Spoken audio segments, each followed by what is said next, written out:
چہرے پر ہم سب سے زیادہ توجہ کرتے ہیں، ٹھیک؟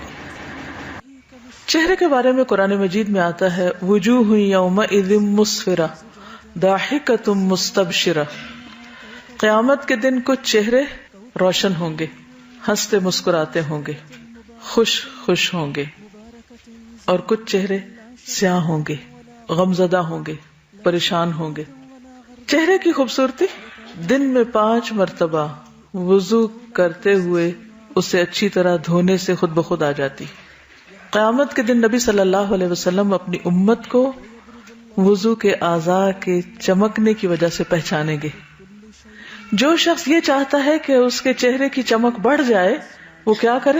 اچھے طریقے سے وضو کرے، خوشی سے وضو کرے، وضو کا اہتمام کرے، وضو کو اپنے لیے بوجھ نہ سمجھے۔ لیکن چہرے پر کوئی ایسا کام نہیں کرنا چاہیے